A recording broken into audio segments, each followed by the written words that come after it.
সংসদে ঢুকতেছে পাগড়িওয়ালা এমপি, নাম কি করতে, হানজালা। হানজালা সেনাবাহিনীর সাথে হাত মিলাচ্ছে, আর পিছন থেকে, ক্যামেরার পিছন থেকে এক দুষ্কৃতিকারী কি বলল, জঙ্গি এমপি যাচ্ছে রে, জঙ্গি এমপি যাচ্ছে।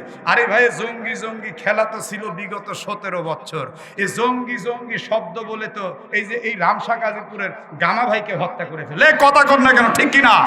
এই জঙ্গি জঙ্গি বলেই তো আমাদের দেশের বহু বিএনপি নেতা সহ কত আলেম ওলামাকে পর্যন্ত আয়না ঘরে নিল, খুন গুম হত্যা করলো, কথা কর না কেন, ঠিক কিনা?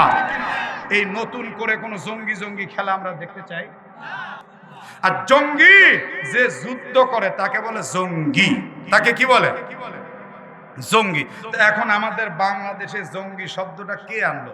কোন আলেম, কোন হাফেজ, কোন মুফতি, কোন মুহাদ্দিস?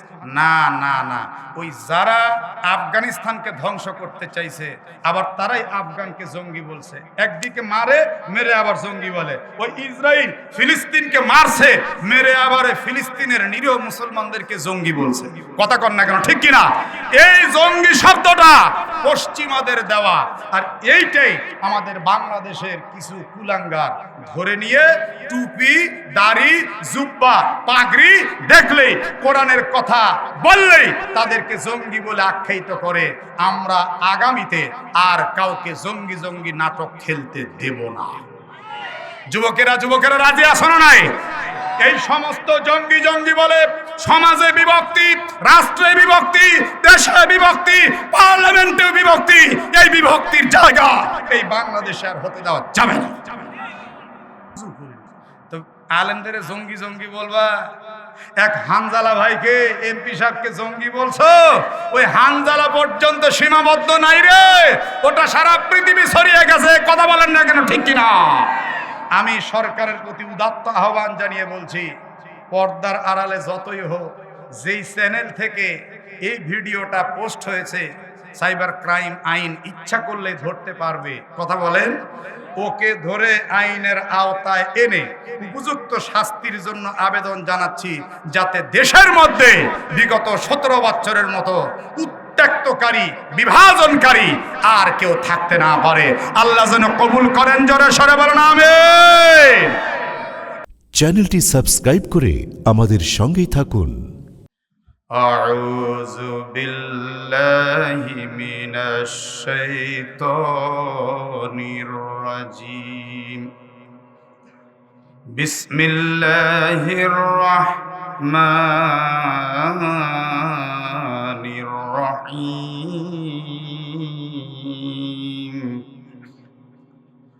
واذكر في الكتاب إبراهيم إنه كان صديقا نبيا إذ قال لأبيه يا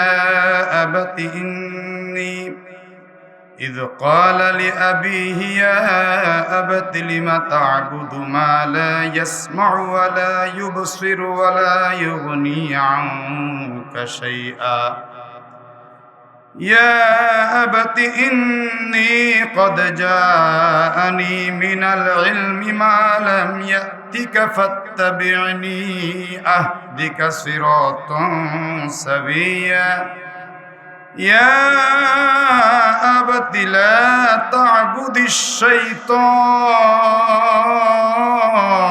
الشيطان إن الشيطان كان للرحمن عصيا يا أبت إني أخاف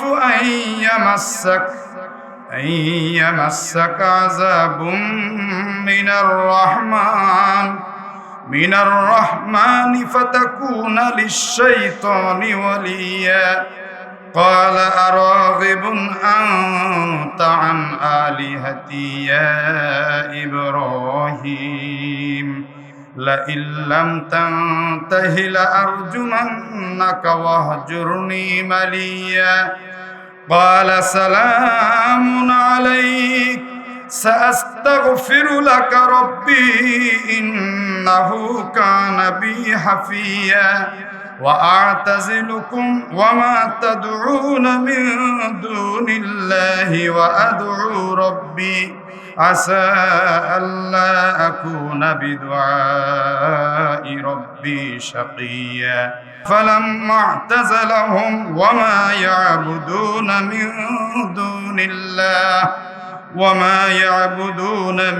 دون الله وهبنا له إسحاق ويعقوب وكلا جعلنا نبيا ووهبنا لهم من رحمتنا وجعلنا لهم لسان صدق عليا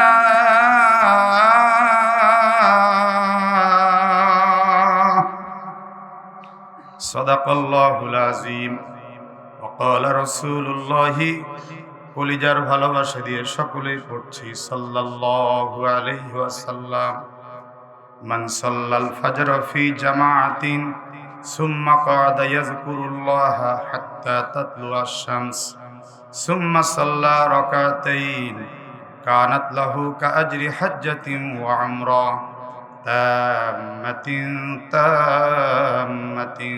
তাম্মা أو كما قال عليه الصلاة والسلام اللهم صل على محمد وعلى آل محمد كما صليت على إبراهيم وعلى آل إبراهيم إنك حميد مجيد اللهم بارك على محمد وعلى آل محمد كما باركت على إبراهيم وعلى آل إبراهيم إنك حميد مجيد الحمد لله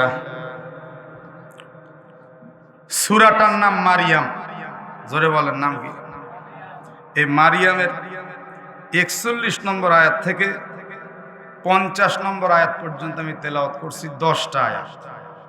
এখানে আল্লাহ তাআলা ইব্রাহিম খলিলুল্লাহর কথা উল্লেখ করেছেন, বাপ বেটার কাহিনী। ইব্রাহিম নাম শুনলে আর মারিয়াম নাম শুনলে নারী পুরুষ বোঝা যায় না যায়? বুঝে থাকলে একটু সকলে বলেন ইব্রাহিম নাম শুনলে কি মনে হয়, নারী না পুরুষ? আর মারিয়াম নাম শুনলে কি মনে হয়? কিন্তু বর্তমানে অনেক নাম শুনলে বুঝার বুদ্ধি নেই যে কে নারী আর কে পুরুষ। সেই দিন একজন আমাকে সালাম আলকি দিয়ে বলতেছে, হুজুর কেমন আছে? তো সালাম যেহেতু দিল, একটু নাম ধাম তো জিজ্ঞেস করা দরকার। তো বললাম, ভাইজান নাম কোথায়, বাড়ি কোথায়? বলে আমার নাম ডেভিড। কি নাম বলছে? ডেভিড। ডেভিড। আমি বললাম হিন্দু না মুসলমান? রেগে গিয়ে বলতেছে, হুজুর আসলে আপনার কি মনে হচ্ছে? আমি সালাম দিলাম না, মোহাম্মদ ডেভিড। বললাম সর্বনাশ করছে রে, চেপে গেলাম কারণ রেগে যাচ্ছে। মোহাম্মদ ডেভিড, যার নাম যত সংক্ষেপ হয় তার নাম তত মজাদার হয়। বর্তমান এটাই চলছে, ইসলামিক নাম এটার দরকার মানুষ আর মনে করে না। বাবলু, ডাবলু, পল্টু, চন্টু, মন্টু, টিটু, মিটু, কথা কয় না রে যুবকের। আবার মেয়ে মানুষের নাম ববি, পপি, জেমি, এবারে এক অক্ষরে নাম রাখা শুরু করছে, মু। মানে যত সংক্ষেপ তত মজাদার। অথচ আল্লাহর নবী সাল্লাল্লাহু আলাইহি সাল্লামের দিক নির্দেশনা অনুযায়ী আমাদের নাম হতে হতো ইসলামিক নাম। নামের মধ্যেও কিন্তু একটা গুরুত্ব আছে, নামের মধ্যেও কিন্তু একটা বিষয় আছে। হাসরের ময়দানে বাবার নামের পরিচিতিতে সন্তানদেরকেও কিন্তু খোঁজা হবে। সেই সময় যদি আমার আপনার নামের এলোমেলো হয়, তখন আমার আপনার কি হবে? এজন্য নামের একটা সৌন্দর্যতা আমাদের আনতে হবে। নাম রাখা উচিত আবু বকর, নাম রাখা উচিত ওমর, নাম রাখা উচিত ওসমান, আলী, নাম রাখা উচিত আয়েশা, খাদিজা। কিন্তু বর্তমান সমাজে এমন নাম চালু হয়েছে যে নাম ইসলামী সমাজের মধ্যে চলে না। কি বলেন, তাই না? তো প্রথমে আমরা নামের একটা সবক নিলাম, এরপরে আসেন আল্লাহ বলছেন অজকুর ইয়া মুহাম্মদ, সকলে বলুন সাল্লাল্লাহু আলাইহি ওয়াসাল্লাম। নবীজিকে আপনি বর্ণনা করুন ফিল কিতাবি আই ফিল কোরআনি, কোরআনে বর্ণিত ইব্রাহিমের ঘটনা। কার ঘটনা? ইব্রাহিম কে হয় আমাদের বলেন তো? জি, এখনো কইতে ভয়। 17 বছর না ভয় ছিল, এখন তো আর কোনো ভয় নেই। কথা কন না কেন, ঠিক কিনা? কোরআনে আল্লাহ বলেন মিল্লাতা আবিকুম ইব্রাহিম ওয়া সাম্মাকুমুল মুসলিমিন।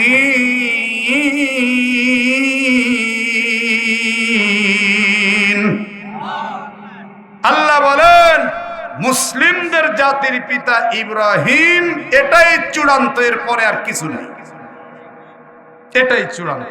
সে ইব্রাহিম খলিলুল্লাহ আমাদের জাতির পিতা, উনি নবী, আর উনার বাপ হলো মূর্তি বানিয়ে বানিয়ে বিক্রি করে, মূর্তির পূজাও করে। নাউজুবিল্লাহ পড়বেন না?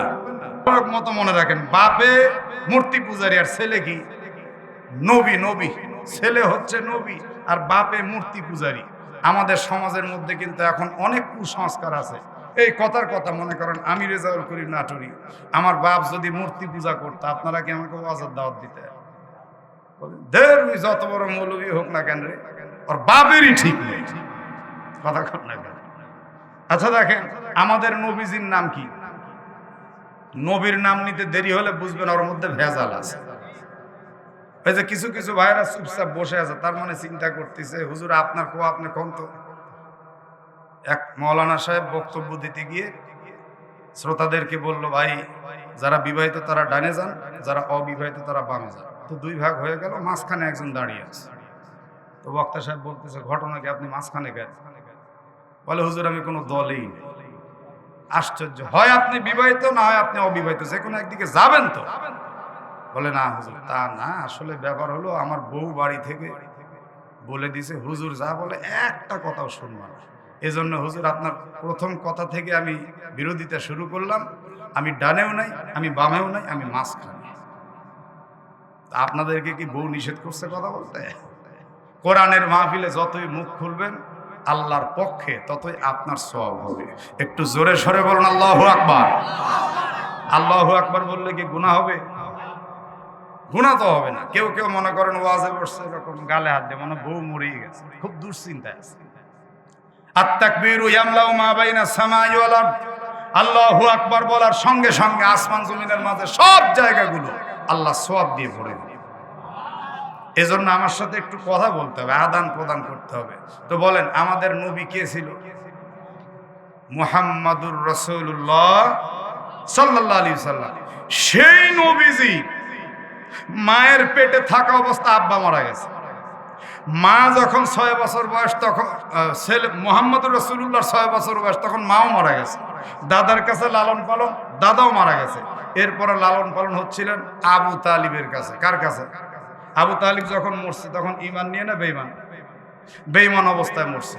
তো আমরা যদি এখন বর্তমানের মতো চিন্তা চেতনা করে ওই সময় থাকতাম, নবীর সময়ে, তখন তো আমরাও বলতাম যে ওই যার ঘরে মানুষ হয়েছে রে, সে আবু তালিবই কাফের হয়ে মরে গেল, ওর নিজের চাচা ওর দাওয়াত মানল না, তো আমরা মানবো কোন দুঃখে? এটাই হয়ে যেত। বর্তমান এমন একটা সিচুয়েশন আর পরিবেশ চলছে, এ যুবকেরা কথা বলেন না কেন, ঠিক কিনা? এজন্য ভালো করে বোঝেন আগে এই কথাগুলো। এজন্য উল্লেখ করা হচ্ছে যাতে আমাদের সামাজিক কুসংস্কার দূর হয়। আমাদের মধ্যে যে সংকীর্ণতা আছে, আমাদের মধ্যে যে সংকুচিত ভাব আছে, এগুলি থেকে আমাদেরকে দূরে সরতে হবে। মনটাকে বড় করতে হবে, উদার দৃষ্টি দিতে হবে। হযরত ইব্রাহিম খলিলুল্লাহ নবুয়তের কাজ করেন, আর বাপে মূর্তি বানায় বানায় বেছে।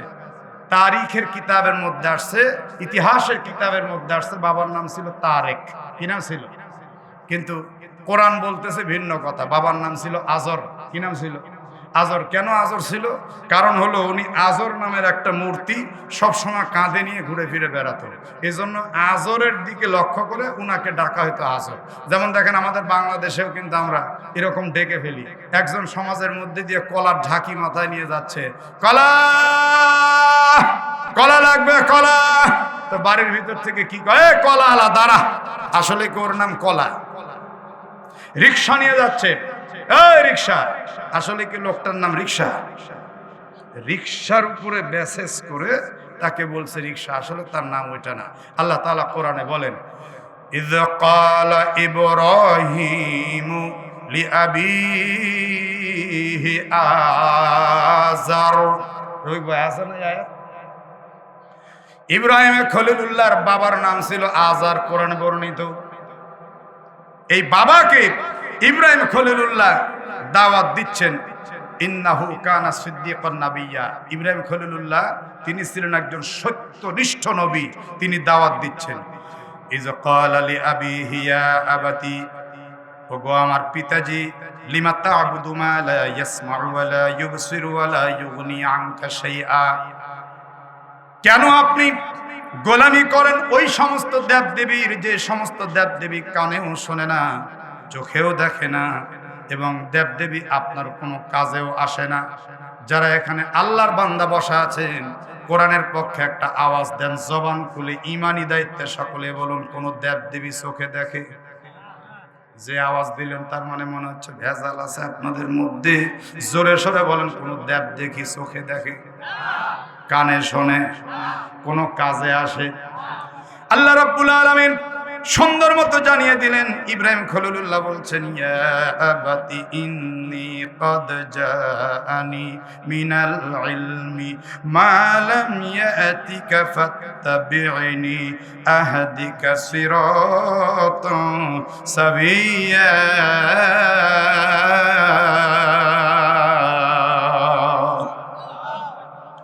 ওগো আমার পিতাজি, নিশ্চয়ই আমার নিকটে এমন আসমানি এলেম এসেছে যে এলেম আপনার নিকটে আসেনি। ফাত্তাবি'নি, সুতরাং আপনি আমার অনুসরণ করুন। আহদিকা সিরাতান সাবিয়্যা, আমি আপনাকে সঠিক সরল পথ দেখাবো আব্বাজি, আপনি বিভ্রান্তিতে থাকবেন না। তাহলে ইয়া আবাতি লা তা'বুদিশ শাইতান ইন্নাশ শাইতানা কানা লির-রাহমানি আসিয়া। ওগো আমার পিতাজি, খবরদার আপনি শয়তানের অনুসরণ করবেন না, নিশ্চয়ই শয়তান কিন্তু রহমান মাওলার অবাধ্য। ইয়া আবাতি ইন্নী আখাফু আন ইয়ামাসসাকা আযাবুম মিনার রাহমানি ফাতাকুনা লিশ-শাইতানি ওয়ালিয়া। ওগো আমার পিতাজি, নিশ্চয় আমি আশঙ্কা করছি যে রহমান মাওলার পক্ষ থেকে আপনাকে শাস্তি আর আযাব স্পর্শ করবে, ফলে আপনি শয়তানদের বন্ধু হয়ে যাবেন। ক্বালা রাগিবুন আনতা আন আলিহাতি ইয়া ইব্রাহিম লা ইল্লাম তানতাহি লা আরজুমান্নাকা ওয়াহজুরনি মালিয়া। ওগো আমার পিতাজি, আপনি কিন্তু অবাধ্যতা করলে শয়তানের বন্ধু হয়ে যাবেন। সঙ্গে সঙ্গে ইব্রাহিম খলিলুল্লাহর বাবা বলছে, ইব্রাহিম রে, তুই কি মূর্তি পূজার বিরুদ্ধাচরণ করা থেকে বিরত হবি না, বিমুখ হবি না? তুই কি আমার মূর্তি থেকে বিমুখ হয়ে গেলি? তাহলে শুনলা ইল্লাম তানতাহি, তুই যদি বিরত না থাকিস তাহলে আমি তোকে বলছি লা আরজুমান্নাকা, অবশ্যই অবশ্যই আমি তোকে পাথর নিক্ষেপ করে হত্যা করব। ডাবল তাকিদ আল্লাহ ব্যবহার করেছেন, লা আরজুমান্নাকা, অবশ্যই অবশ্যই আমি তোকে পাথর নিক্ষেপ করে হত্যা করে ফেলবো। রে ইব্রাহিম, ওয়াহজুরনি মালিয়া, তুই আমার চোখের সামনে থেকে একদম দূরে চলে যা। শুধুমাত্র ইব্রাহিম খলিলুল্লাহকে বাপে হুমকি দামকি দিয়েছে তা না, নবীকেও, আমাদের নবীকেও কিন্তু মারার জন্য হুমকি দামকি দিয়েছে সেই সময়ের নেতৃস্থানীয় ব্যক্তি বড়রা। বুখারী শরীফের এক হাদিসের মধ্যে আসছে, আল্লাহর নবী সাল্লাল্লাহু আলাইহি সাল্লাম যখন মূর্তি পূজার বিরুদ্ধাচরণ করা শুরু করলো, মক্কার একজন বড় কাফের লিডার ছিল, তার নাম সফওয়ান। জোরে বলেন নাম কি? এই সফওয়ান ইবনে উমাইয়া, তার বাপের নাম ছিল উমাইয়া। বদরের যুদ্ধে যখন উমাইয়া শহীদ হয়ে গেল, মরে যাবার পরেই এই সফওয়ান আল্লাহর নবীর জীবনের একদম শত্রু হয়ে গেল। আল্লাহর নবীকে হত্যার জন্য হুমকি দিতে লাগলো। শেষ পর্যন্ত উমাইরের সঙ্গে যোগ সাজস করে আল্লাহর নবীকে মারার প্ল্যান প্রোগ্রাম করেছে, কিন্তু মারতে পারেনি। হুনাইনের যুদ্ধেও যখন অংশগ্রহণ করেছে, আল্লাহর রাসূল মুসলমানেরা জয়যুক্ত হওয়ার পর সফওয়ানকে অজস্র পরিমাণ একেবারে দিয়েছে, উপঢৌকন দিয়েছে, গনিমত দিয়েছে। এত উপঢৌকন আর হাদিয়া দিছে, সফওয়ান খুশি হয়ে মুসলমানদের পক্ষে চলে গেছে। আর চিন্তা করেছে, মুসলমান এত ভালো, মুসলমানদের বিরুদ্ধে আমি কেন শত্রুতা করতেছিলাম। এজন্যই সফওয়ান মনে মনে ইসলামকে ভালোবাসা শুরু করলো, কিন্তু আল্লাহর রসুলকে মারার হুমকি দিয়েছিল বলে আল্লাহর রসুলের ভয়ে সে ভীত সন্ত্রস্ত ইয়ামানের দিকে রওনা দিচ্ছিল। আল্লাহর রসুলের ঘোষণা তখন হয়ে গেল, সফওয়ানকে আমি আমান দিয়ে দিলাম, তাকে আমি মারতে চাই না। সফওয়ানকে যে যেখানেই পাবে সেখানেই তাকে তোমরা নিরাপত্তা দিয়ে আমার কাছে নিয়ে আসবে। খবরদার খবরদার, সফওয়ানকে কেউ তোমরা মারতে পারবে না। আল্লাহর রসুল বললেন, তাকে আমি 4 মাসের সুযোগ দিলাম, 4 মাসের মধ্যে ইসলাম গ্রহণ করলে আর কোনো টেনশন নাই। সফওয়ান রাদিয়াল্লাহু আনহু সিদ্ধান্ত নিলেন তিনি ইসলাম গ্রহণ করবেন। উমাইর তাকে ধরে নিয়ে আসলে আল্লাহর রসুল তাকে ক্ষমা করে দিয়ে ইসলাম গ্রহণ করে নিল। আর একটু জোরে বলেন। এই হাদিস থেকে বোঝা যায়, যদি কারো সাথে কারো শত্রুতা থাকে, সহিহ মুসলিম শরীফের হাদিস তার দলিল, ওই শত্রুকে আপনি বেশি বেশি দাওয়াত দিবেন, বেশি বেশি হাদিয়া দিবেন, তাহলে দেখবেন তার আর কোনো শত্রুতা থাকবে না। সুবহানাল্লাহ পড়বেন না? কিন্তু এখন তো আমরা উল্টা। মনে করেন রফিক ভাইয়ের সাথে আমার শত্রুতা, আমি ওর সাথে কথাও বলবো না, ও আমাকে, আমি ওকে সালামও দিব না। দাওয়াত তো দূরের কথা, এই কথা কয় না কেন বলে। এখন সমাজটা এরকম হয়ে গেছে। আর আল্লাহ রসুল বলে শত্রুতা শুরু হয়েছে, সালাম বেশি বেশি দাও আর দাওয়াত দাও, দাওয়াত দাও। পেটে যখনই দানা পানি পড়ে যাবে তখন দেখবে যে সব শত্রুতা মাটি হয়ে যাবে। সফওয়ান রসুলের সাথে বেশি বেশি শত্রুতা করে, রসুল তাকে বেশি বেশি হাদিয়া দিছে, আর সে শত্রুতা দূরের কথা কালমা পড়ে মুসলমান হয়ে গেছে। আমরা কি এরকম করতে পারবো? দেখছেন, ইনশাল্লাহ তাও হয় না। চিন্তা করতেছে যত শত্রুতা আছে, ওটা কি এত সহজে মাটি হয় হুজুর? নাই, না থাকলে ভালো, কিন্তু ভালো লোকের শত্রু নাই এ কথা ঠিক না। ভালো লোকের শত্রুতা থাকবে, কারণ আল্লাহ রসুলের চেয়ে ভালো কেউ আছে? কথা কন না কেন? আল্লাহ রসুলের চেয়ে ভালো কেউ ছিল? কিয়ামত পর্যন্ত আসবে? তো নবীকে তাহলে মক্কা থেকে মদিনা খেদালো কেন? শত্রু আছে না নাই? আছে। ভালো সঠিক পথে আপনি চলবেন, আপনার শত্রুর অভাব থাকবে না। আর আপনি আমি যখন একবারে সবার তালে তাল মিলাবো, যে কয় আইরে ওই দিকে যাইরে, বুঝাশোনা নাই রে, তাহলে দেখবেন কোনো শত্রু নাই, একদম চলচলা, নো টেনশন, নো টেনশন। কিন্তু ভালো লোকের শত্রুর অভাব নেই। যে লোক হকের উপরে থাকবে তার শত্রু থাকবেই। আর শত্রু যতই হোক, রসুল আমার শিখাই দিয়েছেন, বেশি বেশি হাদিয়া দাও, সালাম দাও, শত্রুতা শেষ। পারবো না আমল করতে? পারবেন? কে কে পারবেন না হাত দেখে? মাশাআল্লাহ, ভালো মতো শুনতেছেন, এটা প্রমাণ হলো। এই যে ইব্রাহিমে খলিলুল্লাহ এবার বাপের পক্ষ থেকে প্রাণ নাশের হুমকি পেলেন। বাবা বলতেছে, বাবা, যে তুই যদি এই মূর্তি বিরোধী দাওয়াত দেওয়া বন্ধ না করিস, তাহলে তোকে পাথর মেরে হত্যা করে ফেলবো। আর যদি তুই থাক প্রাণে বাঁচতে চাস, তাহলে ওয়াহজুরনি মালিয়া, চিরতরে আমার চোখের সামনে থেকে চলে যায়। এই কথা যদি আমাদেরকে কেউ বলতো, কোনো বাপে বলতো, এই বাংলাদেশের ছেলেরা তাহলে কি করতো? বলতো ঠিক আছে, তারা দিবা দাও, অসুবিধা নেই, জন্ম দিছিলা কেন? অতএব আমার জমি জমার ভাগ আমাকে দিয়ে দাও, আমি যেখানে ইচ্ছে সেখানে যাবো। বাপের সাথে গন্ডগোল লাগতো। এই যুবকেরা কথা কয় না, ঠিক কিনা? বাপের সাথে গন্ডগোল লেগে যেত, বলতো আমার ভাগ আমাকে দাও, তারপরে হিসাব তারপরে, এই বলে গন্ডগোল লাগাই দিত। কিন্তু ইব্রাহিম খলিলুল্লাহ কি বলে দেখেন, কি আশ্চর্য। ক্বালা সালামুন আলাইক। ইব্রাহিম খলিলুল্লাহ বলছে, বাবা তুমি আমাকে চলে যেতে বলছো, আমার কোনো আপত্তি নেই, আমি দোয়া করি আল্লাহর শান্তি তোমার উপরে বর্ষণ হোক। সুবহানাল্লাহ বলেন। বাপকে বলতেছে আল্লাহর শান্তি তোমার উপরে বর্ষণ হোক, আমার কোনো আপত্তি নাই আব্বা। কিন্তু বর্তমানে আমাদের জামানায় ছেলে মেয়েরা যতদূর মনে করেন যে ভালো থাকে বিয়ের আগ পর্যন্ত, আর অধিকাংশ ছেলে মেয়ে বিয়ের পরে শেষ। বিশেষ করে ছেলে যারা, সেদিন এক মা আমাকে কাঁদতেছে আর বলতেছে, হুজুর আমার ছেলেটা বিয়ের আগ পর্যন্ত ভালোই ছিল, কিন্তু বিয়ের পরে যে কি হলো, আমার ছেলে এখন আমার দেখতেই পারে না। আপনাদের রামসা কাজীপুরে নাও থাকতে পারে, কিন্তু বাংলাদেশের প্রায় জায়গায় বিয়ের পরে পুত্রবধূ নিয়ে আলাদা হয়ে গেছে, শ্বশুর শাশুড়ির কোনো খোঁজই নেয় না। আছে না নাই? আপনাদের এলাকার খবর কি? বাপকে দেখে না, মাকে দেখে না, একটা মিষ্টির টোপলা নিয়ে এসে তাও বউয়ের হাতে দিছে, বউ আবার আস্তে আস্তে ফ্রিজের মধ্যে ঢুকাচ্ছে। তখনই স্বামী এতিম হয়ে, এতিম যুবকেরা কথা কও না কেন, কি হয়ে? এতিম হয়ে এরকম করে একটা মিষ্টি পাশের ঘরে মা আছে, দিলে হয় না? বউ এক ধমক লাগাইছে, ধমক লাগাই চমকে উঠছে, সর্বনাশ, বউয়ের ধমক। চমকে যখন উঠছে তখন বলছে নিষেধ করার কি আছে? বলে কালকে আমার বাপ মা আসবে, আমার হুঁশ নাই। আমার বাপ মাকে মিষ্টি না খাওয়া তোমার মাকে আগে খাওয়াবো, এত সস্তা? তখনই স্বামীটা চুপ করে গেল। কিন্তু স্বামী যদি ওই সময় বলতো টাকা আমার গরম, তুই দেখাস কেন? যেই সমস্ত ছেলেরা নিজের বউয়ের কাছে কাবু হয়ে যায়, ওই সমস্ত ছেলেদের গালে জুতার বাড়ি দিলেও মনের খেদ মিটবে না। তুমি যদি তোমার ওই মিষ্টির প্যাকেটটা নিয়ে আগে তোমার মায়ের হাতে দিতে, তোমার মা কিন্তু মিষ্টি আগে নিজে খাইতো না, তোমাদের খাওয়ায়া বাঁচলে তারপরে সে নিজে খাইত। কথা সত্য কিনা বলে? আমার বাবারা, আমার ভাইরা, এই যে আমি প্র্যাকটিক্যাল যেখানেই মাহফিল করি না কেন, গভীর রাত্রি বাড়িতে গেলে মাঝে মধ্যে আমি চিন্তা করি আমার মা মনে হয় ঘুমায়নি। ঘরের দরজার সামনে গিয়ে যদি একটা বার ডাক দিই মা, বড় একটা নিঃশ্বাস ফেলে বলে কি রে? বলি মা এখন পর্যন্ত তুমি ঘুমাও নাই, ব্যাপারটা কি? মা তখন বলে কেমনে ঘুমাবো, সারা দেশে যেভাবে রাস্তার খবর পায় মাঝে মধ্যে রোড অ্যাক্সিডেন্টে মানুষ মারা যাচ্ছে, তুই এখন পর্যন্ত বাড়িতে আসলি না, কেমন করে ঘুম হবে? একটা কমলার টোপলা নিয়ে গেছি মা, একটু উঠো টোপলাটা রাখো। মা রাখলেন, আমিও ফজর উপরে একটু ঘুমিয়ে গেলাম।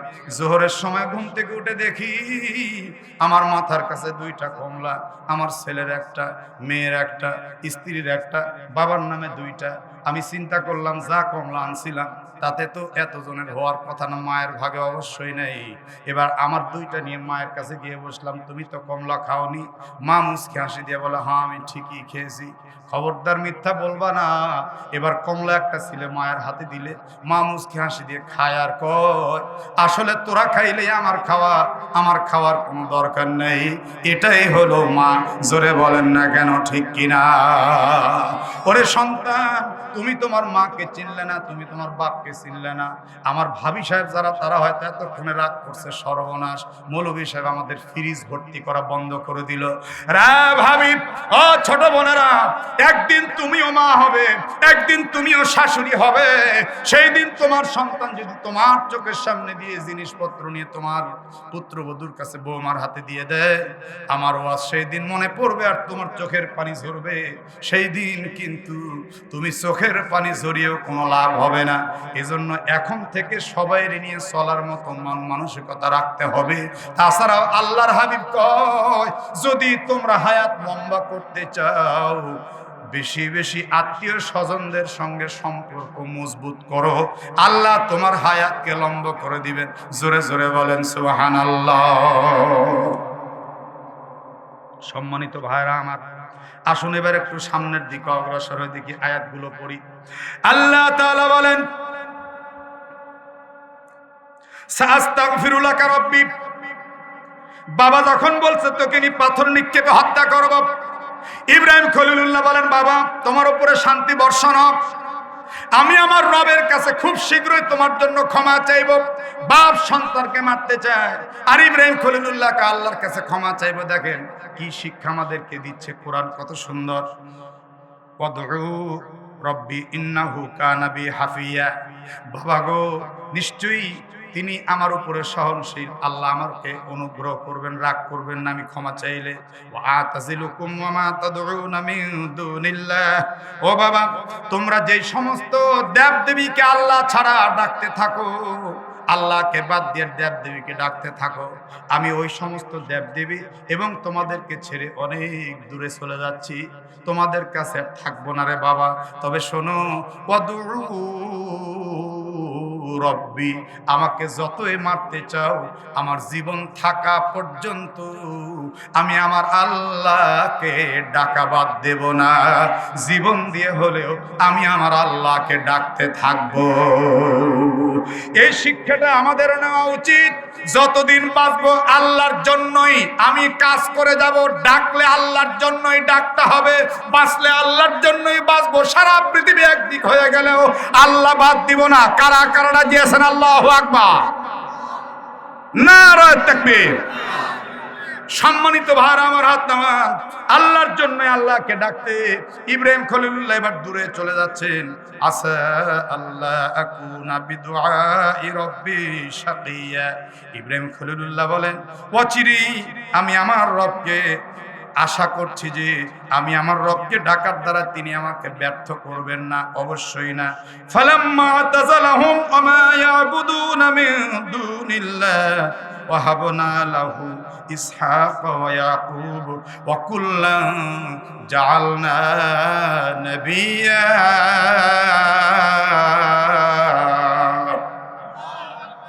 আল্লাহ রাব্বুল আলামিন বলেন, ইব্রাহিম খলিলুল্লাহ পর মজবুতির সাথে বললেন, বাবা, আল্লাহ বাদ দিয়ে তোমরা যেই সমস্ত দেবদেবীদের পূজা করো ওই দেবদেবীদেরকে আমি ছেড়ে দিলাম আর তোমাদেরকেও ছেড়ে দূরে চলে গেলাম। আল্লাহ বলেন, এই যে আমাকে ঠিক রাখতে, স্মরণ রাখতে ডাকার জন্য ইব্রাহিম বাপ ছাড়লো, মা ছাড়লো, আত্মীয় স্বজন ছাড়লো, দুনিয়াকে লাথি মারলো, মেরে দূরে চলে গেল। এর দ্বারা আমি আল্লাহ তাকে ইসহাক নামের এক সন্তান দান করলাম এবং তাকে নবুয়ত দিলাম। ইসহাকের বেটা ইয়াকুবকে দান করলাম এবং তাকেও নবুয়ত দিলাম। আল্লাহু আকবার বলেন। ওয়াকুল্লান জাআলনা নাবিয়্যা, আমি আল্লাহ তাদের উভয়কে নবী বানিয়ে দিলাম। ওয়াহাবনা লাহুম মির রাহমাতিনা ওয়া জাআলনা লাহুম লিসানা সিদকিন আলিয়্যা।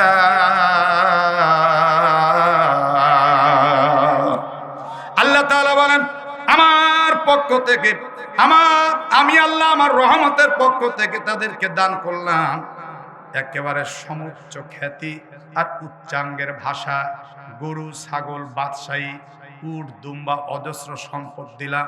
এখান থেকে আমরা কি শিখলাম? আমরা যদি ঈমান আমলকে ঠিক রাখতে পারি আল্লাহ আমাদেরকে দুনিয়াও দিবেন, আখিরাতও দিবেন। মাঝখান থেকে একটি কথা না বললে না, শুনলে আপনার আশ্চর্য হয়ে যাবেন। কেন আল্লাহ তাআলা ইব্রাহিম খলিলুল্লাহকে এত প্রশংসার উচ্চ শিখরে তুললেন জানেননি? বুখারী মুসলিম শরীফের হাদিসের মধ্যে আসছে, কাল কিয়ামতের ময়দানে আল্লাহ তাবারাকা ওয়া তাআলার হুকুমে প্রত্যেকটা নারী আর পুরুষকে খালি পায়ে ওঠানো হবে, হাসরে বিবস্ত্র অবস্থায় ওঠানো হবে, মাথা থেকে পা পর্যন্ত একটা সুতার বস্ত্র পর্যন্ত থাকবে না। কাল কিয়ামতের ময়দানে শুধুমাত্র তাই নয়, প্রত্যেকটা পুরুষ একদম খাতনাবিহীন অবস্থায় দাঁড়াবে, আল্লাহর সামনে সবাই দাঁড়াবে। আম্মা জান আয়েশা সিদ্দিকা রাদিয়াল্লাহু আনহা বলেন, নবীজি কি লজ্জা, কি লজ্জা! সেদিন সবাই খাতনাবিহীন অবস্থায় আর বিবস্ত্র অবস্থায় খালি পায়ে। ইয়া রাসূলুল্লাহ, মানুষের লজ্জাস্থান দেখবে। কত বড় নোংরা কথা গো! আল্লাহর রাসূল লজ্জার কথা।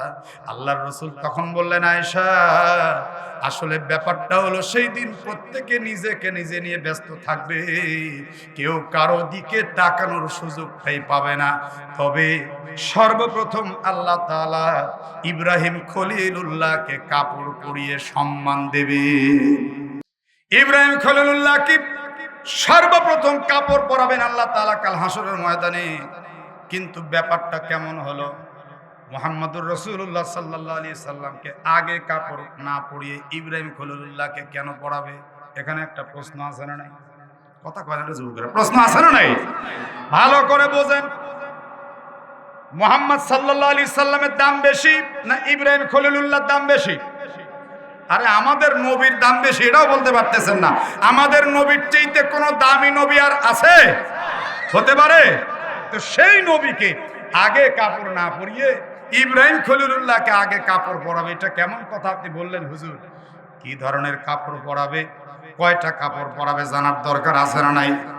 তার আগে আমি আপনাদেরকে এই আয়াতের তাফসীরের পুরা কথাটা একটু কমপ্লিট করি না? বিরক্ত হচ্ছেন?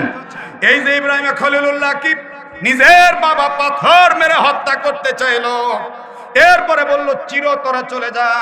ওইদিকে আল্লাহর রসুলকে মারার জন্য সফর নামের নেতা সে কিন্তু বারবার চেষ্টা করেছিল। তাতে কি প্রমাণ হয়? যুগে যুগে নবী রসুলদের কেউ মারতে চাইছে, স্বয়ং আমার নবীকেও মারতে চাইছে। একটাই কারণ, তা হলো আল্লাহর কালামের পক্ষে থাকা। কথা বলেন না কেন, ঠিক কিনা? আল্লাহর কালামের পক্ষে থাকার কারণে যুগে যুগে মারতে চাইছে। টুপি দাড়ি লম্বা জামা দেখলেই বিরুদ্ধাচরণ করে এইরকম একটা গোষ্ঠী এখনো আমাদের বাংলাদেশে আছে না নেই? এই যে 2 দিন আগে সংসদে ঢুকতেছে পাগড়িওয়ালা এমপি, নাম কি করতে? হানজালা হানজালা, ইসরে কি সুন্দর ডালিমের মতো চেহারা না, আহা, ছোট বাচ্চা মানুষ হানজালা এত ভদ্র, সেনাবাহিনীদের সাথে সালাম দিয়ে মুসাফা করতেছে, সুবহানাল্লাহ কোন না কেন, এত ভদ্র একটা এমপি, যে যে দলেরই হোক পার্লামেন্ট সদস্য হিসেবে একটা সম্মান আছে না, একটা সম্মান আছে। সেনাবাহিনীর সাথে হাত মিলাচ্ছে, আর পিছন থেকে, ক্যামেরার পিছন থেকে এক দুষ্কৃতিকারী কি বলল, জঙ্গি এমপি যাচ্ছে রে, জঙ্গি এমপি যাচ্ছে। আরে ভাই, জঙ্গি জঙ্গি খেলা তো ছিল বিগত 17 বছর। এই জঙ্গি জঙ্গি শব্দ বলে তো এই যে এই রামসা গাজীপুরের গামা ভাইকে হত্যা করে ফেলে, কথা কর না কেন, ঠিক কিনা? এই জঙ্গি জঙ্গি বলেই তো আমাদের দেশের বহু বিএনপি নেতা সহ কত আলেম ওলামাকে পর্যন্ত আয়না ঘরে নিল, খুন গুম হত্যা করলো, কথা কর না কেন, ঠিক কিনা? এই নতুন করে কোন জঙ্গি জঙ্গি খেলা আমরা দেখতে চাই? আরে ভাই, জঙ্গি এটা তো কোনো বাংলাদেশি শব্দই। জঙ্গি কারে কয়? আমি আপনাদেরকে জঙ্গি শব্দের একটু ব্যাখ্যা দিব, রাগ করবেন? যারা কথা বললেন না তারা মনে হয় খুব ফুলতেছেন ভিতরে ভিতরে, নাকি? তা ফুলেন গা, আমার কি? আমি জঙ্গি এটা হলো ফার্সি শব্দ। জোরে কোন, কি শব্দ? ফার্সি শব্দ।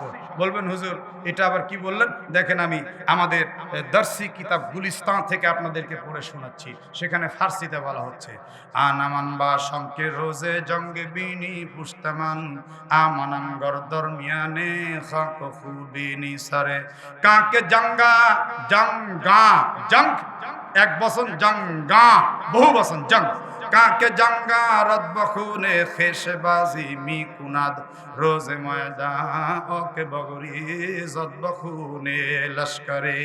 এগুলি তর্জমা করতে গেলে লাইন আলাদা দিকে যাবে, কিন্তু জং এই শব্দের অর্থ হলো যোদ্ধা। সকলে বলেন জং শব্দের অর্থ কি? আর জঙ্গি যে যুদ্ধ করে তাকে বলে জঙ্গি, তাকে কি বলে? জঙ্গি। তো এখন আমাদের বাংলাদেশে জঙ্গি শব্দটা কে আনলো? কোন আলেম, কোন হাফেজ, কোন মুফতি, কোন মুহাদ্দিস? না না না, ওই যারা আফগানিস্তানকে ধ্বংস করতে চাইছে আবার তারাই আফগানকে জঙ্গি বলছে। একদিকে মারে, মেরে আবার জঙ্গি বলে। ওই ইসরাইল ফিলিস্তিনকে মারছে, মেরে আবার ফিলিস্তিনের নিরীহ মুসলমানদেরকে জঙ্গি বলছে। কথা কন না কেন, ঠিক কিনা? এই জঙ্গি শব্দটা পশ্চিমাদের দেওয়া, আর এইটাই আমাদের বাংলাদেশের কিছু কুলাঙ্গার ধরে নিয়ে টুপি, দাড়ি, জুব্বা, পাগড়ি দেখলেই, কোরআনের কথা বললেই তাদেরকে জঙ্গি বলে আখ্যায়িত করে। আমরা আগামীতে আর কাউকে জঙ্গি জঙ্গি নাটক খেলতে দেব না। যুবকেরা রাজি আছো না নাই? এই সমস্ত জঙ্গি জঙ্গি বলে সমাজে বিভক্তি, রাষ্ট্রে বিভক্তি, দেশে বিভক্তি, পার্লামেন্টে বিভক্তি, এই বিভক্তির জায়গা এই বাংলাদেশে আর হতে দেওয়া যাবে না। পাগড়ি তো তোর বাপের দেওয়া কোনো আমল না, দাড়ি তোর বাপের দেওয়া আমল না, টুপি তোর বাপের দেওয়া আমল না, এই তো জুব্বা তোর বাপের দেওয়া আমল না। তোর মাথার মধ্যে টুপিও নেই, পাগড়িও নেই, দাড়ি তো মুখে নেই, তারপরে জামাও নেই, এক ওয়াক্ত নামাজ পড়িস না। আলেমদের দেখলে জঙ্গি জঙ্গি মনে হয়, টুপি পাগড়ি দেখলে জঙ্গি জঙ্গি মনে হয়। আল্লাহর কসম করে বলতে পারি, টুপিওয়ালা ছাড়া তুমিও চলতে পারবে না। তোমাকেও লাগবে আমাকে চলার জন্য, ডাক্তার আমারও লাগবে, ডাক্তারকেও আমার লাগবে। কথা কর না কেন, ঠিক কিনা? কেমনে লাগবে দেখেন, আমি মৌলবী মানুষ, আমি যখন অসুস্থ হব তখন ডাক্তারের কাছে যাওয়া লাগবে না? লাগবে না? এখন আপনি জেনারেল শিক্ষা শিক্ষিত হলেন, আলেমদেরকে ঘৃণা করেন, তাহলে আমার একটু কথা শোনেন। আপনার বাপ মার যেই দিন বিয়ে হয়েছিল ওই দিন আলেম দরকার হয়েছে না হয়নি? আলেম দিয়ে কবুল হলো, তারপর তোমার বাপ মায়ের একটা একান্ত সম্পর্ক হলো, এরপর তুমি আমি দুনিয়াতে আসলাম। যেই দিন তুমি আমি দুনিয়ার মধ্যে আসছি ওই দিন কিন্তু আবার সেই মসজিদের মুয়াজ্জিন লাগছে আজান দিতে। কথা কর না কেন, ঠিক কিনা? মসজিদের মুয়াজ্জিন দিয়ে তোমার জন্মের সময় আজান দেওয়া হলো, এরপরে তুমি আস্তে আস্তে বড় হলে, আর তখন টুপি দাড়িওয়ালাদেরকে ঘৃণা করা শুরু করলে। তারপর যখন তোমার বিয়ের টাইম হলো তখন কিন্তু আবার মোল্লা ডেকে বিয়ে দেওয়া হলো। তারপর যেই দিন তুমি মৃত্যুবরণ করবে, সারা জীবন আলেমদের ঘৃণা করলে, ওই মরার সময় কিন্তু আবার জানাজার জন্য আলেমদেরকে ডাকা লাগবে। আমার মনে হয় যেই দিন মরবে, বুঝছেন রফিক ভাই, ওই দিন যা যদি কোন মসজিদের ইমাম এক কয় যে হুজুর একটু আসেন, আমার বাপের জানাজা। তখন ওই মৌলানার কাছে একটা 2.5 হাতের লাঠি থাকতে হবে। যখনই বলবে আসেন জানাজা, তখন গুনে গুনে বেজোড় 3 বার। কয়বার? কেন? বলবে যে তুই সারা জীবন আলেমের বিরুদ্ধাচরণ করছিস, টুপি পাগড়ির বিরুদ্ধাচরণ করছিস, জঙ্গি জঙ্গি বলছিস, অতএব তুই তোর বাপের জানাজা পড়া যা। কথা কয় না রে যুবকেরা? ও তখন কানতে কানতে আরেক মসজিদে যাবে, হুজুর উত্তরপাড়ার ইমাম সাহেব তো জানাজা পড়ালো না, আপনি আমার বাপের জানাজাটা। তখন ওইখানেও মারবে 3 বাড়ি, তোর বাপের জানাজা তুই পড়া যা। আবার কানতে কানতে আরেক মসজিদে, হুজুর উত্তরপাড়া দক্ষিণ পাড়া কেউ নামাজ পড়লো না, পূর্ব পাড়ার ইমাম আপনি, আমার বাপের একটু জানাজা, ওইখানেও 3 বাড়ি। কানতে কানতে আবার পশ্চিম পাড়া, ওইখানেও 3 বাড়ি। তখন চিন্তা করবে, আরে লাশ কি পুঁছবে, তাহলে অন্তত জানাজাটা আগে আমি শিখি বই পুস্তকে পড়ে, তারপরে না নিজের বাপের জানাজা নিজেই পড়বো। তখন সে ঠিকই বুঝতো যে আসলে আল্লাহর দ্বীনের কি মর্যাদা, আলেমদের থেকে তার জঙ্গিপনা চিন্তা এমনি দূর হয়ে যেত। কিন্তু আমরা হুজুররা যে ভালো না ভাই, এক হুজুর পক্ষে তো আরেক হুজুর বিপক্ষে। কথা কন না কেন রে? এক হুজুর ডানে তো আরেক হুজুর বামে। হুজুরদের মধ্যে ভেজাল আছে না ভাই? আসলে হুজুরদের ক্ষতি তো আপনারা করেন না, হুজুরদের ক্ষতি হুজুররাই করতেছে। এখন কুড়াল বাঁশে কোপ দিচ্ছে, কুড়াল এখন বাঁশ কুড়ালকে বলতেছে, দোস্ত তুই আমাকে কাটিস কেন, তোর সাথে তো আমার কোনো শত্রুতা নাই, তুই লোহা আর আমি বাঁশ, কি শত্রুতা? আমি লোহা তুই বাঁশ, এটা ঠিক, যেমন তোর জাতি ভাই যে আমার ভিতরে আবার ঢুকে আছে এটাও ঠিক। কথা, কুড়াল কি খালি খালি কাটে না, ডাঁট লাগে। এই জন্য আমি তোকে কাটতেছি, তোর জাত ভাই যদি আমার মধ্যে না আসতো আমি তোকে কাটতাম না। এ জাতে জাতেই তো ঝামেলা। তবে আপনার ভাই হাসতেছেন খালি, শোনেন একটা কথা বলি, আলেমদেরকে ঘৃণা করিয়েন না, জঙ্গি জঙ্গি বলিয়েন না। এই যে বিগত সরকারের সময় ঢাকা এক বুদ্ধিজীবী যখন মারা গেল, নাম নিতেছি না, ওই বুদ্ধিজীবী মরার পরে মসজিদের ইমাম সাহেবকে গিয়ে বলছে, হুজুর তাহলে যেহেতু মহল্লার মানুষ উনি, জানাজাটা আপনি পড়াবেন, মসজিদ কমিটির সভাপতি বলছে। তখন ইমাম সাহেব চিন্তা করলো, সর্বনাশ, আমি যদি জানাজা না পড়াই তাহলে তো চাকরি শেষ, সভাপতির হুকুম মানা তো লাগবে। তো জানাজা যখন পড়াইছে, পরের দিনই ইমাম কল্যাণ পরিষদের আলেম ওলামা এসে ধরে বসছে, আগামীকাল বাদ ফজর তোমার বিচার হবে আলেমদের মধ্যে, তুমি নাস্তিকের জানাজা কেন পড়ালা? তুমি কি জানো না 1 সপ্তাহ আগে এই বদমাশ বলছে সব হুজুররা কুত্তার বাচ্চা। জোরে বলে। তো কুত্তার বাচ্চার জানাজা মানুষে পড়াবে, এটা কোনোদিন হয় না। কুত্তার বাচ্চা বলছে সব আলেমদেরকে, তুমি কেন জানাজা পড়লা, তোমার বিচার হবে। তখন ইমাম সাহেব চোখের পানি ছেড়ে দিয়ে বলছে, ভাইরে মানুষ সামনে লজ্জা দিয়েন না, আমি জানাজাকে সাদে পড়াইছি, আমার চাকরি যাবে এই ভয়ে পড়াইছি, তো তা কেন পড়াবা, তোমার চাকরি যাবে আমরা দেখবো। বলে আর একটা কথা না বললেই না, এখন আপনারা যে কি বলবেন, আমি জানাজা পড়াইছি ঠিকই চাপে পড়ে, কিন্তু উজু করিনি। তো আলেমদের জঙ্গি জঙ্গি বলবা?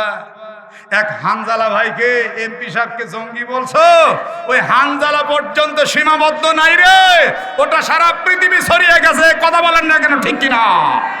আমি সরকারের প্রতি উদাত্ত আহ্বান জানিয়ে বলছি, পর্দার আড়ালে যতই হোক, যেই চ্যানেল থেকে এই ভিডিওটা পোস্ট হয়েছে, সাইবার ক্রাইম আইন ইচ্ছা করলে ধরতে পারবে। কথা বলেন, ওকে ধরে আইনের আওতায় এনে উপযুক্ত শাস্তির জন্য আবেদন জানাচ্ছি, যাতে দেশের মধ্যে বিগত 17 বছরের মতো উত্ত্যক্তকারী, বিভাজনকারী আর কেউ থাকতে না পারে।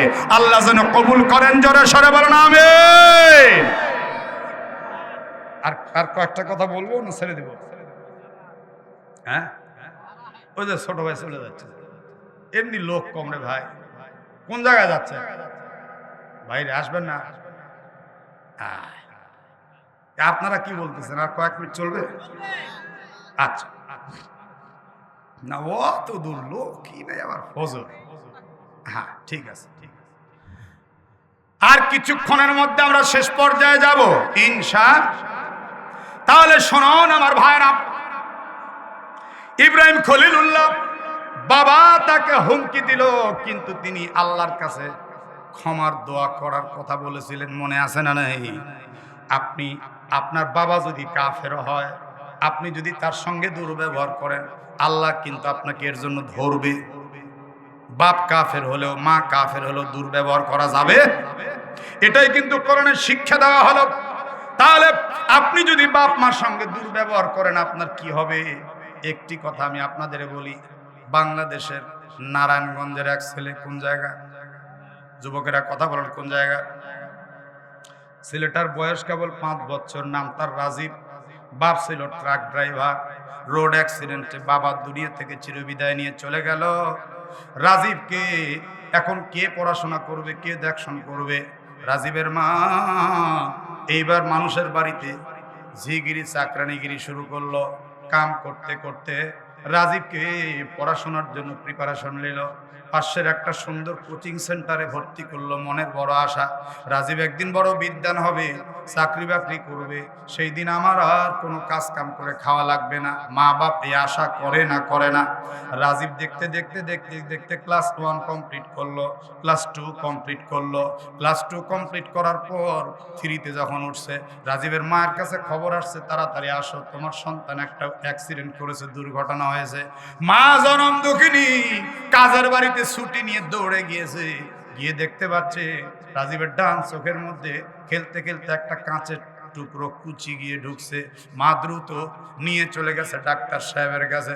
ডাক্তার সাহেব যথেষ্ট পরিমাণ পরীক্ষা নিরীক্ষা করে কাঁচ তুলছে ঠিকই, কিন্তু মনের ভিতরের পর্দা এমনভাবে ক্ষতবিক্ষত হয়ে গেছে, ওই চোখটা আর ভালো করা সম্ভব না। ডাক্তার তখন আড়ালে নিয়ে বলে, রাজীবের মা, তোমার সন্তানের ডান চোখটা আর ভালো করা গেল না, আই এম ভেরি সরি। রাজীবের মা তখন ডাক্তারের পা জড়িয়ে কান্দের বলে, আমার এক কলিজার টুকরা সন্তানকে নিয়ে আমার বিশাল স্বপ্ন, ও ডাক্তার আমার রাজীবের চোখটা অপারেশন করবেন, আমি আমার ডান চোখটা আমার রাজীবের জন্য দান করে দিলাম। জীবনে কোনোদিন কাউকে বলবেন না গো ডাক্তার, আমি যে চোখ দান করলাম আমার রাজীবও যেন না জানে। এক সময় অপারেশন সাকসেস হলো, আর রাজীব ডান চোখে আবার দেখা শুরু করতে লাগলো। ধীরে ধীরে রাজীব বড় হতে লাগলো। রাজীব যখন ক্লাস 5-এ একটু বুঝাও শিখছে, মা প্রতিদিন তার জন্য টিফিন বাটিতে ভাত তরকারি রেডি করে রাখে। স্কুলে যাওয়ার সময় রাজীব টিফিন নিয়ে যায়। কিন্তু আজকে মা কাজ থেকে এসে দেখে না না টিফিন বাটিতে ভাত পড়ে আছে, রাজীব তো টিফিন নিয়ে গেল না। মা টিফিনের সময় দ্রুত বাটিটা নিয়ে স্কুলের গেটে গিয়ে ডাকতেছে, বাবা রাজীব এসো এসো, তোমার খাবার নিয়ে যাও। মায়ের তো এক চোখ কানা, মা কিন্তু এক চোখে দেখে এক চোখে দেখে না। এবার রাজীব দৌড়ে এসে ভাতের বাটিটা নিয়ে মাটির মধ্যে একটা আছাড় মারলো, ভাত তরকারি সব ছড়িয়ে পড়ে গেল। মা বলে, ঠিক মতো খেতে পাই না, ওই কাজের বাড়িতে যা খাবার দেয় আগে তুই খাস, তারপরে আমি খাই, আমি নিজেও ঠিক মতো খাই না রে রাজীব। এই ভাত তরকারি কেন নষ্ট করলি বাজার, তুই না খেয়ে থাকবি, এজন্যই তো আমি নিয়ে আসলাম। রাজীব তখন বলে, তোর তো চোখ কানা, তুই এই জায়গার মধ্যে কেন আসলি? আমার বন্ধু বান্ধব যারা আছে, আমার বন্ধু বান্ধবদের প্রত্যেকের মায়ের চোখটা ভালো, আর তোর চোখটা খারাপ। আমি তোর মতো কানি মাকে মা বলে ডাকতে বড় ঘৃণা করি। জোরে জোরে বলেন নাউজুবিল্লাহ। মা জনম দুঃখিনী কানতে কানতে টিফিন বাটিটা গোছ করে নিয়ে আসমানের দিকে তাকিয়ে চোখের পানি ছেড়ে কানতে কানতে ডাক দিয়ে বলে, আল্লাহ, আমার রাজীব মাসুম বাচ্চা বুঝে নাই, আল্লাহ গো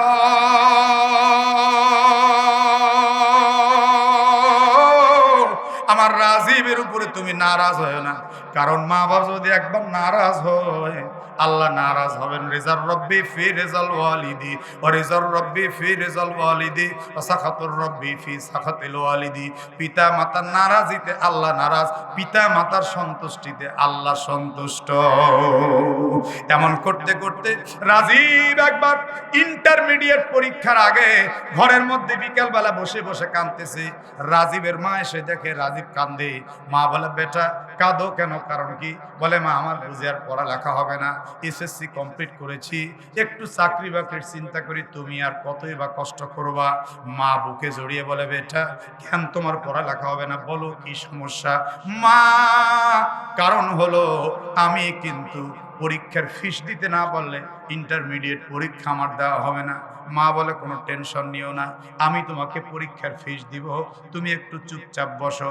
মা চলে গেল ব্লাড ব্যাংকে। ব্লাড ব্যাংকে গিয়ে রক্ত বিক্রি করলো। রক্ত বিক্রি করে কিছু পয়সা পেল, আর ঘরের মধ্যে একটা মাটির ব্যাংক ছিল। এই ব্যাংক ভাঙ্গার পরে গুনে গুনে দেখতে পেল 720 টাকা রক্ত বিকৃত পয়সা, আর 720 টাকা যোগদান করলে পরীক্ষার ফিস হয়ে আরো কিছু বাঁচলো। এবার বললো, বেটা পরীক্ষার ফিস দিবা এবং তুমি কিছু ফলমূল দুধ ডিম খাবা যাতে তোমার পরীক্ষা সুন্দর হয়। এবার সন্তান খুশি হয়ে পরীক্ষা দিল। একদিন দেখতে দেখতে সে একদম উচ্চাঙ্গের মাস্টার্স কমপ্লিট করে ফেললো। ভাইবা দেওয়ার পর একটা সরকারি চাকরিও হয়ে গেল ঢাকার শহরে। চাকরিতে জয়েন করলো।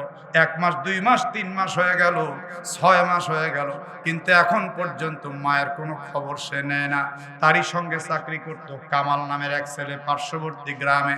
এই ছেলেটার খবর পেয়ে মা দৌড়ে গেল কামালের কাছে, গিয়ে বলে, কামাল রে, একমাত্র আমার কলিজার টুকরা সন্তান আজকে 6 মাস হয়ে গেল, আমার কোনো খবর নেয় না। আমি মুরব্বী মানুষ, আর কোনো কাজ কামও করতে পারি না। আমার কামালের কি হলো? আমার নারী সেরা ধন, আমার বাছা ধন কি বেঁচে আছে না মরে গেছে? কামাল তখন চোখের পানি ছেড়ে দিয়ে বলে, খালা, তুমি তোমার রাজীবের কথা আর বলো না। তোমার আগের রাজীব আর নাই। বলে, কেন আমার আগের রাজীব আর নাই? বলে, ঢাকার মধ্যে একটা সুন্দরী নারীর সঙ্গে প্রেম করেছে, প্রেম করে তাকে বিয়েও করেছে, আপত্তি নেই। কিন্তু বিয়ে হওয়ার পরে পরে তার স্ত্রীর কাছে, শ্বশুরালয়ের কাছে বলছে তার বাবা রোড অ্যাক্সিডেন্টে মারা গেছে, আর তার মা সেই শোকে স্ট্রোক করে মারা গেছে। তুমি জীবিত থাকতেই তোমাকে মৃত পরিচয় দিচ্ছে। খালা, খালা গো, তুমি আর ওর কথা বলো না, ভুলে যাও। তুমি এখন রাজীবের কাছে মৃত, রাজীবের শ্বশুরালয়ের কাছে মৃত। এবার মা কাঁদতে কাঁদতে বলে, কামাল, কামাল রে, রাজীবের ঠিকানাটা আমাকে একটু দে।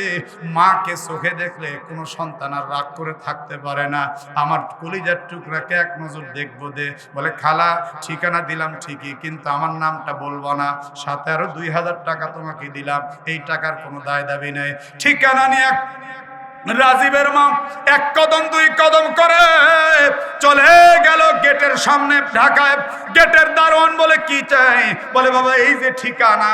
বলে, হ্যাঁ, এটা তো আমাদের রাজীব স্যারের বাংলো। রাজীব স্যার তো এই বাংলোর মধ্যেই থাকে। গেটের পাশে একটা বিশাল রুম, ওইখানে বন্ধুদেরকে নিয়ে রাজীব নেশা করতেছিল, মদ খাচ্ছিল। জোরে জোরে বলেন নাউজুবিল্লাহ। আর দারোয়ান যখন বলতেছে এটা আমাদের স্যারের বাড়ি, রাজীব তখন শুনতে পেয়েছে গেটের দারোয়ান কাকে বলে, আমার নামটা। তখন মহিলা কণ্ঠ শুনে রাজীব বুঝতে পারছে এটা তো আমার মায়ের কণ্ঠ। কানটা একটু সরকি করলো।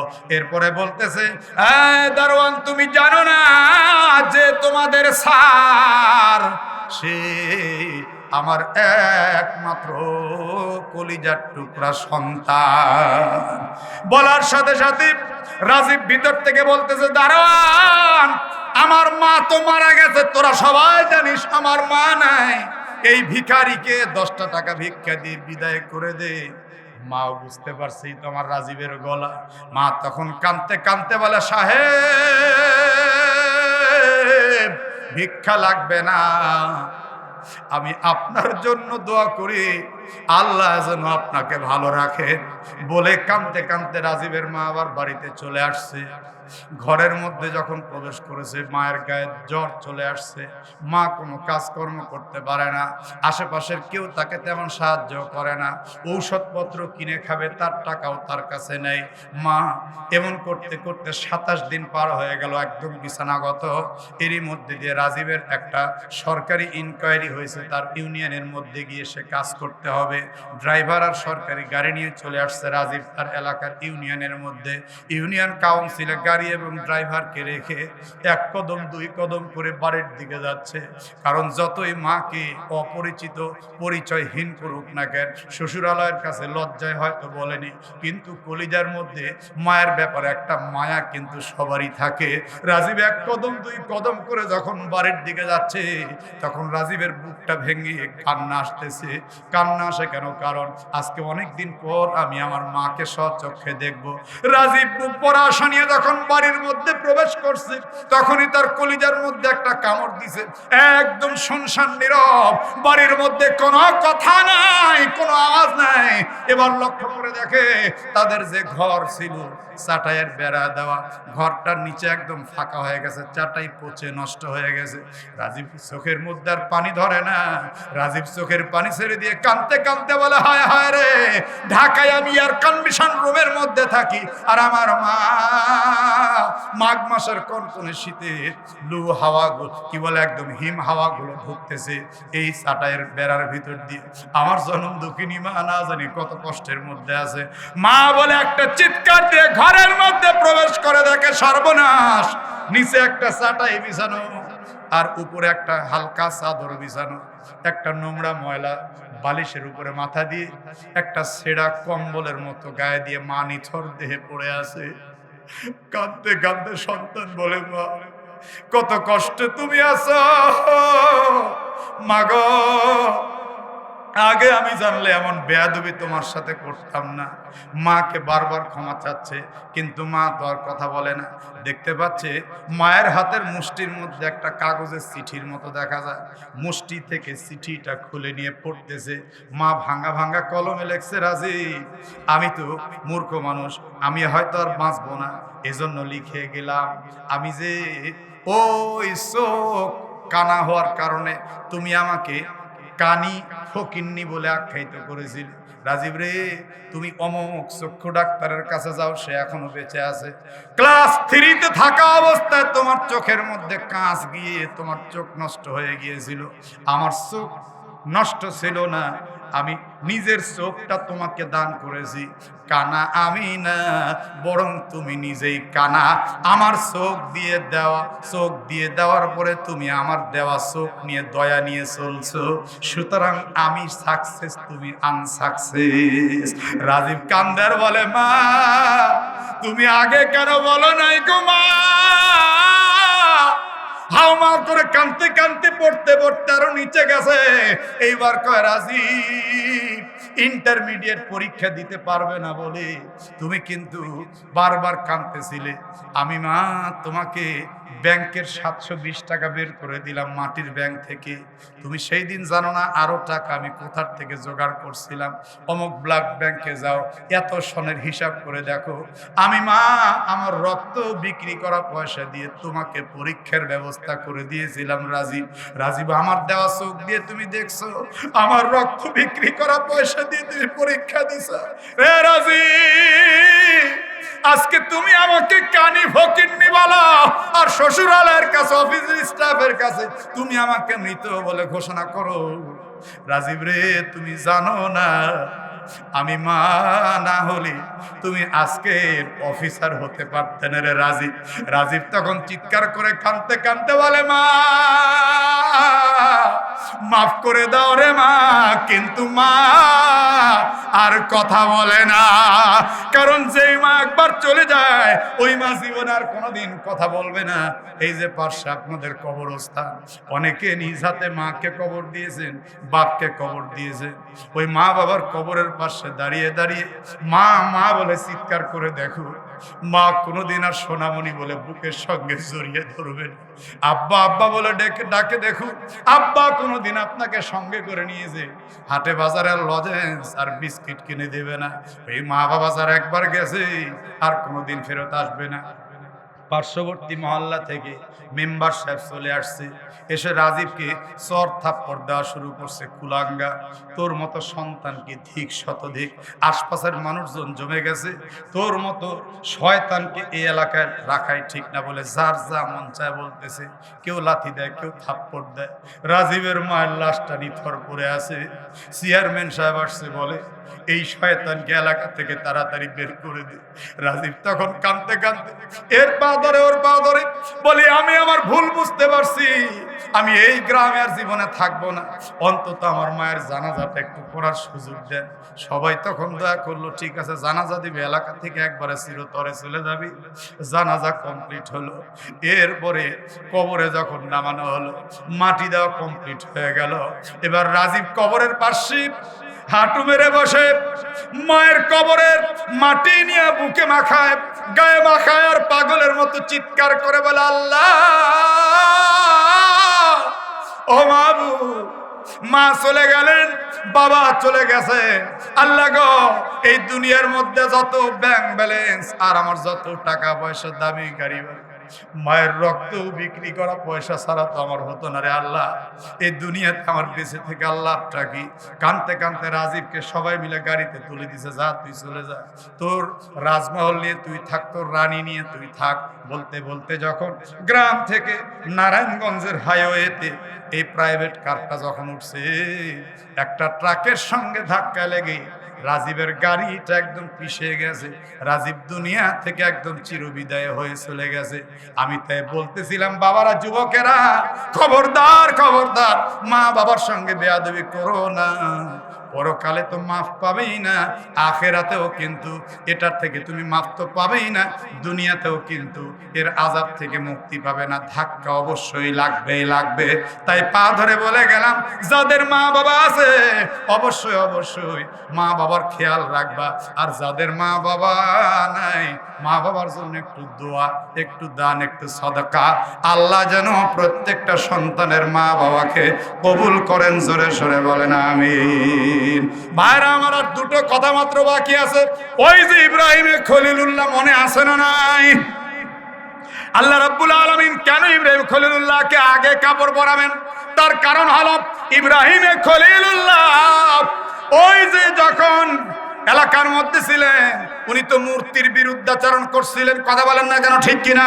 মূর্তির বিরুদ্ধাচরণ করার পর তখন একদম নমরুদ থেকে নিয়ে প্রশাসনের সবাই মিলে শয়তানের বুদ্ধিতে একটি অগ্নিকাণ্ড প্রজ্বলন করলো।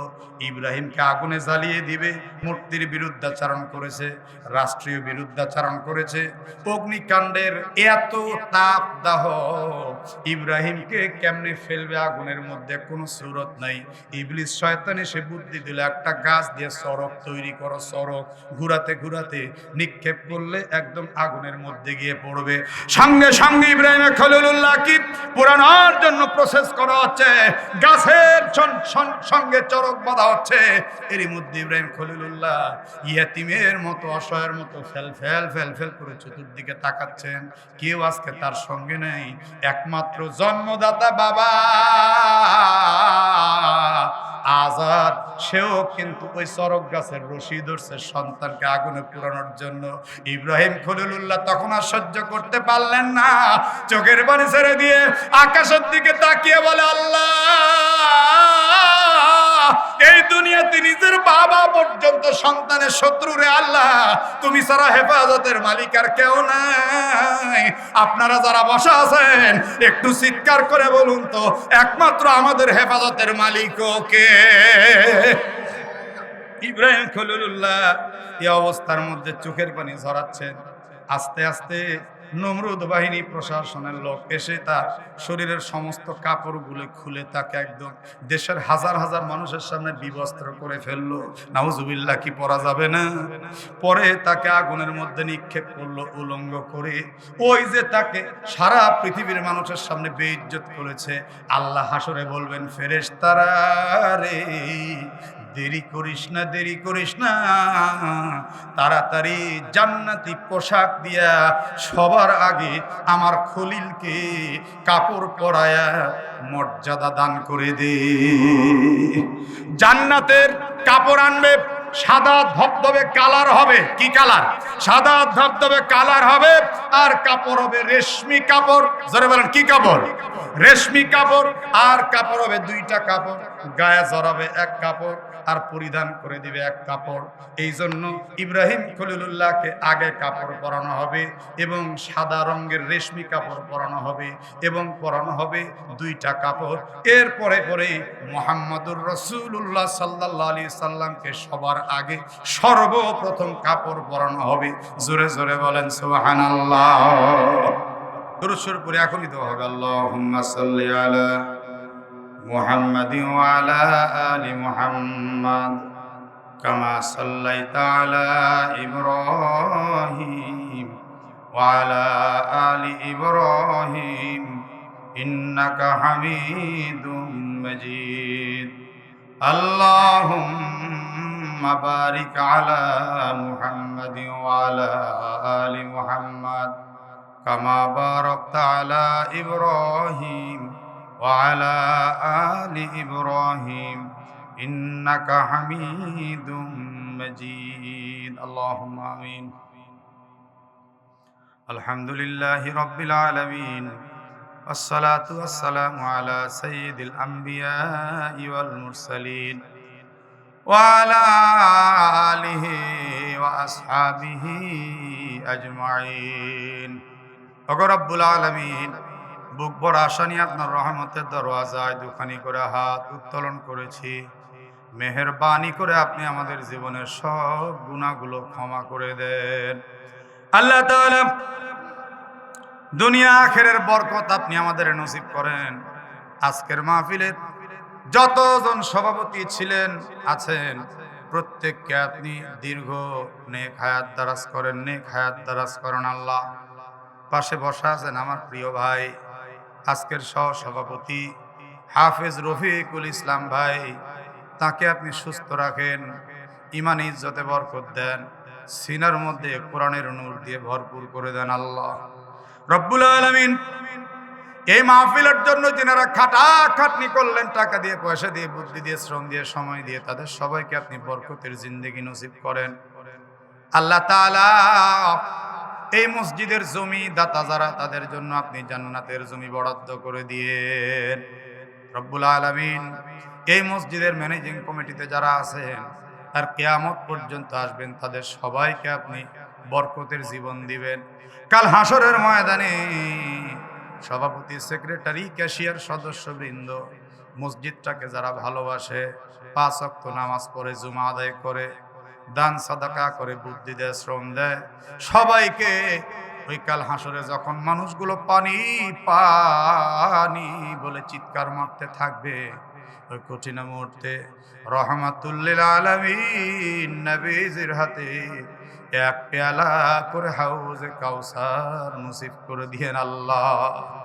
ওগো মাবুদ আজকের মাহফিলে যারা যারা দান করেছেন নারী পুরুষ নির্বিশেষে সকলের দানকে আপনি কবুল করে নেন যে যে নিয়তে দান করেছেন নেক নেক নিয়ত আপনি পূরণ করেন আল্লাহ আল্লাহ গো পর্দার আড়ালে রয়েছেন আমার মা বোনেরা আমার মাদেরকে আবেদা সালেহা তাহেরা জাহেদা স্বামী বক্তা পর্দানিশী কবুল করেন আল্লাহ আল্লাহ তাআলা পত্র মসজিদের খেদমতের বদৌলতে প্রতিটি ঘরে ঘরে আপনি নামাজই কবুল করেন আল্লাহ ওগো রব্বুল আলামিন এই মাসেরই 10 তারিখে হুইপ সাহেবের বাড়ির মাহফিল আল্লাহ মাহফিলটাকে আপনি কবুল করেন সব ধরনের বালা মুসিবত থেকে আপনি হেফাজত করিয়েন বরকতময় করিয়েন আল্লাহ রব্বুল আলামিন আমাদের বাংলাদেশটাকে আপনি হেফাজত করেন আল্লাহ সারা বিশ্ব মুসলিম উম্মাহকে আপনি হেফাজত করেন আল্লাহ